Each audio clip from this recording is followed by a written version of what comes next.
शाळेतील मित्र आहे, शाळेवर तो शेती करतो, त्याला भेटायला जातो आज, त्याच्या गप्पा ऐकू.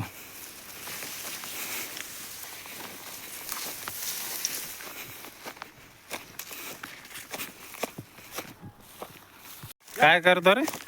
बोलवतो रे. कसा या येतील का?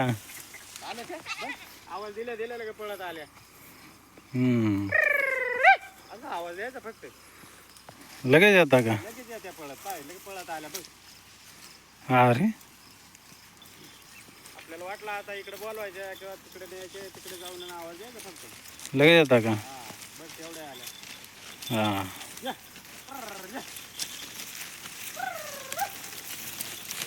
आज आलो शेळकरी मित्राला भेटायला.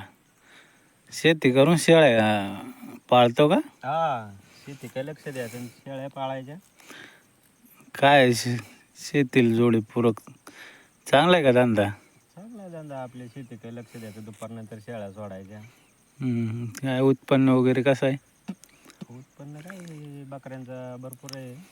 वर्षाला 2 बोकडे देते, 1 शेळी. आणि काय मीठ मिरची सुटत का नाही तुझं? मग एकच शेळीनं जर समजा 2 बकरं दिले ना, 20,000 रुपये आपले ठरवून राहते. खाता पाण्याला कामी पडत असेल का? खाता पाण्याला आपल्याला शेतीला जोडधंद्याला कसा आधार म्हणून देते. शेळींचे आपल्या लिंडी खत तयार होतंय. त्याला घरगुती चहाला याला त्याला दूध आजारी वगैरे मदत होते. आजारी पडल्यावर आजारी पडल्यावर मग डॉक्टरांना बोलावं लागत. खर्च होतो का? मग किती खर्च येतो? खर्च काय आपलं काय 300-400-500 याच्यावर नाही खर्च होत. शेळी पाळली पाहिजे का मग दुसऱ्यानी? शेळी पाळणं आवश्यक शेती करणाऱ्यानी. शेती करणार काय, शेती बघून शेळी आपल्याला पाळता येते, येते ना. बघता येते. आणि काय वाघा बिगाचा काही त्रास? वाघाचं म्हणलं लय जपून चारावं लागत आहे. शेजारी बाजारी ऊस किंवा डोंगराकडे नेल्यावर वाघ आहेत का? आहेत बरोबर. ना. किती? असं समजायचं का इथं ऊसाचं फड आहे तर इथं एक आहे, समोर एक ऊसाचं फड आहे तर तिकडे आहे. त्यांचं चित्र बघून गेले. हे उसत का? हा लय जवळ. याच ऊसात होत्या शेळ्या. बापडावल्या मागच्या टायमाला पोकारल्या, आम्ही पळावलो, हादरलो. काय वाघ निघला होता काय? हा केवढा मोठा होता? बरंच असा उरड्यावानी असा उंच होता रे, गोऱ्यावानी, बैलाच्या गोऱ्यावानी. किती जवळ होता? जवळ म्हणजे असं माझ्या पाठी मागे येऊन राहिलं, मी आता काठी घेऊन बांधावं शेळ्या. शेळी नेंदरली? शिळे अशी समोरच रे, तो शिळीवर जपणे लागेल होता. म्हणलो शेळ्या बा चारीत अशा ठोप होत नाही. म्हणून मी थांबवलं, काठी अशी आपटली तर तो डायरेक्ट उभा राहिला मागे. एवढ्या जवळ वाघ पाहिला तू? पाहिल्यावर डायरेक्ट घाबरला का? त्याचे नव्हतं, डायरेक्ट काही असा कापरा होऊन गेला. उसात उडी मारली ना, तवा मी आम्ही पळालो डायरेक्ट. मग आधी शेळ्या फार शेळ्या घाबरल्या ना, आधी पळून गेल त्या. डोंगरात नाही का नेत मग वाघामुळे नाही नेत का? हा वाघामुळं. पावसाळीच तिथं 2 शेळ्या धरल्या 2 जणांच्या वाघाने. एक गाव दिवसा धरली दिवसा, आणि एक गायवाला बाबा आहे. ते गायवाला बाबा असा झोपेल ना, थोडं ऊन झालं म्हणून झोपला. शिळी त्याच्या उशाला होती, ती उशापासूनच गायब. एवढे जवळून वाघ घाबरत नाही का माणसाला? ते डायरेक्ट शेळ्याच्या जत्रा बाबा होऊन गेले, इडे एक तिडे एक. एवढे वाघ झाले आपल्याकडं? आपल्याकडे वाघ म्हणजे आता कोणाला भीतीच नाही. वाघ आता इथे येड्यावानी गमत होऊन गेली त्यांची. किती शाळा आहे तुझ्या आल्या शेती करून? शेती करून आहे आपले 5-6 शेळ्या आहे. 6. बकर? बकरं तरी 7-8 आहे. बरं आहे मग, संसार चालतो का?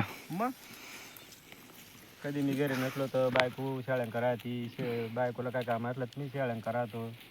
दुपारपर्यंत 11-12 वाजे 12-1च्या दरम्यान शेतातलं उरकून घ्यायचं, चालून द्यायचं आपल्या शेळ्यांचं काम.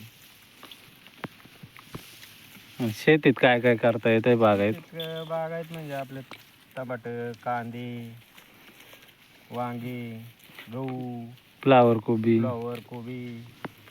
मग चांगलं जमतं. मग जागायचं साधन आहे ना. आपलं थोडंफार कुठंतरी 4 वाफे काय वैरण करून द्यायची, दुपारपर्यंत ते कापून टाकायचं आणि दुपारनंतर मग सोडायचे हात पाय नीटावायला.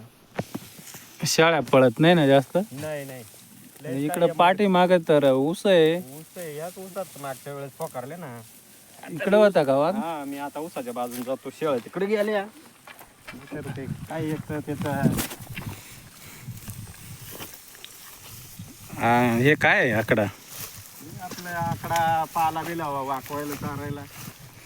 हा ऊस का? हा, इकडं राहतो का वाघ? दंडम काठी ठेवायला लागत ते वाघामुळे. असं आहे का? आपलं वाघ आहे पोकारायचं काम पडत. काय करतो रे?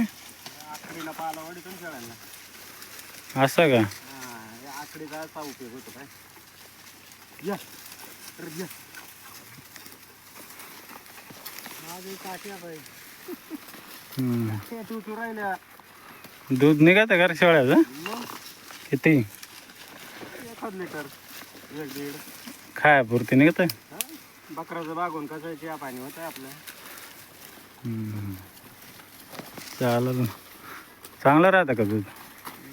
शेळीचं दूध चांगलं राहतं इतर जनावरांपेक्षा, कारण तिनं 12 वनस्पतीचा पाला खायला राहतो दिवसभर. आरोग्याला चांगलं राहते. काय रे? हे ऊसाचे जवळ आलाय. बापरे.